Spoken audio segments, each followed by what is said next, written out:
Hello and good morning. Today we will continue to discuss chapter 3 titled as Ruling the Countryside from your class 8 NCERT textbook History. In our previous part we have already discussed and covered the company become the divans, revenue for the company and the problems, and new system is devised and the Monroe system. Today we will continue to discuss crop for Europe. So let's begin. The British also realized that the countryside could not only yield revenues, it could only grow the crops that Europe required.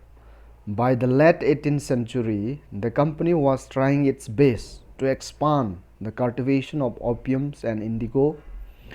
In the century and a half that followed, the British persuaded or forced cultivators in various parts of India to produce other crops, that is jute in Bengal, tea in Assam, sugarcane in the United Provinces, now UP, wheat in Punjab, cotton in Maharashtra and Punjab, rice in Madras.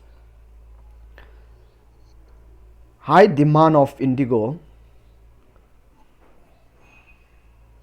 The indigo plant grow primarily in the tropic. By the 13th century, Indian indigo was being used by cloth manufacturers in Italy, France and Britain to dye cloth. European clothes manufacturers therefore had to depend on another plant called wheat to make violet and blue dyes. Worried by the competition from indigo, wheat producers in Europe pressurized their governments to ban imports of indigo. Clothes dyers, however, prefers indigo as a dye. Indigo produces a rich blue color, whereas the dyes from woods was pale and dull. By the end of the 18th century, the demand for Indian indigo grew further. Britain began to industrialize and its cotton production expanded dramatically, creating an enormous new demand for the cloth dyed. India as a major hub or source of indigo faced with the rising demand for indigo in Europe, the company in India looked for a way to expand the area under indigo cultivations. From the last decade of the 18th century, indigo cultivation in Bengal expanded rapidly and Bengal indigo came to dominate the world market. In 1788, only about 30% of the indigo imported into Britain was from India. By 1810, the percentage had gone up to 95%. As the indigo trade grew, commercial agents and officers of the company began investing in indigo productions.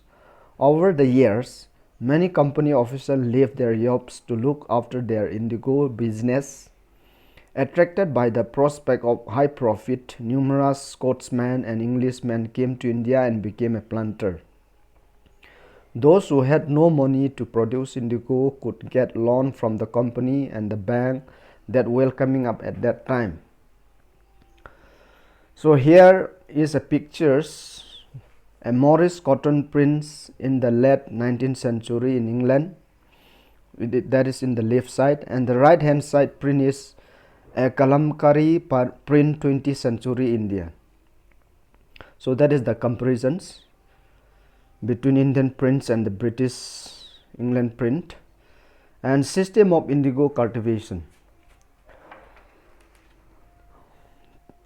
So niche cultivations, that is within the system of these niche cultivations, the planter produces indigo in land that he directly controls.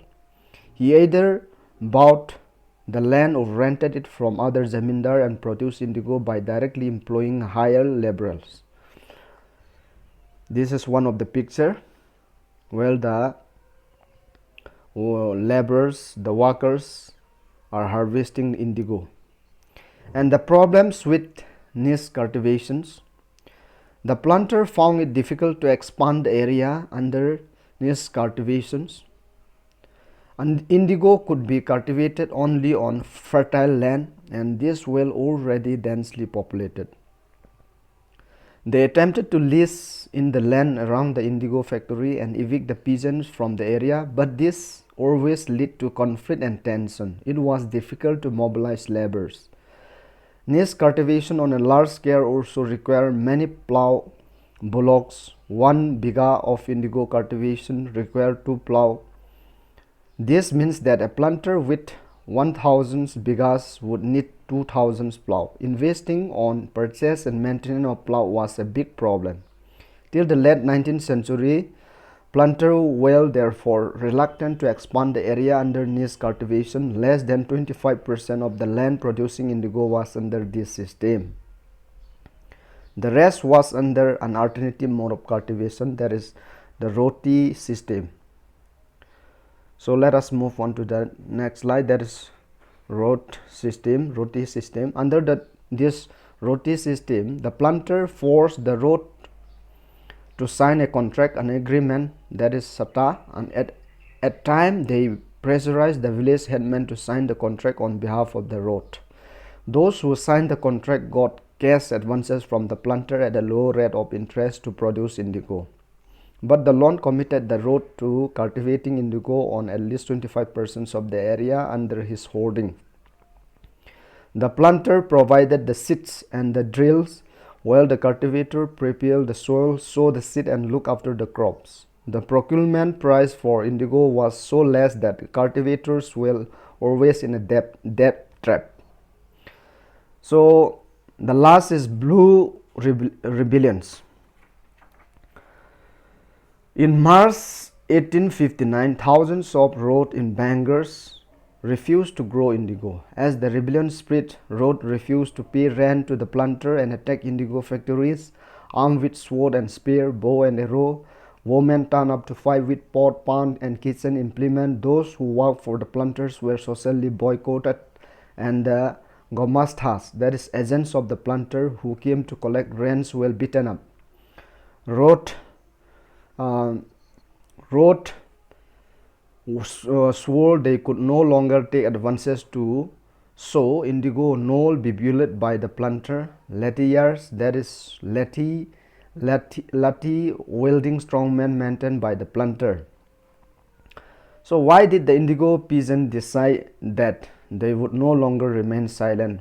What gave them the power to rebel? Clearly, the indigo system was intensely oppressive, but those who are oppressed do not always rise up in rebellion. They do so only at a time. So it began in 1859. The indigo riot felt that they had the support of the local zamindars and village headmen in their rebellions struggles against the planter. In many villages, headmen who had been forced to sign indigo contract mobilized the indigo peasants and fought pitched battles with the lattiyars. In other places, even the zamindar went around villages urging the road to resist the planter. And the indigo peasants also imagined that the British government would support them in their struggle against the planter. After the revolt of 1857, the British government was particularly worried about the possibility of another popular rebellions. When the news spread of simmering revolts in the indigo district, the lieutenant governor told the region in winter of 1859. The road saw the tour as a sign of government sympathy for their plight. As the rebellion sped, intellectuals from Calcutta rushed to the indigo district. They wrote of the misery of the road, the tyranny of the planter, and the horror of the indigo system. Worried by the rebellions, the government brought in the military to protect the planter from assault and set up the Indigo Commission to inquire into the system of indigo productions. The commission held the planter guilty and criticized them for coercive method they used with indigo cultivator.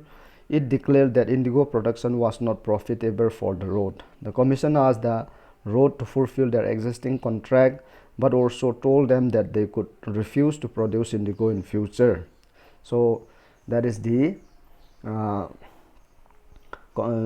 conclusion of our discussion for this chapter, and have a great day.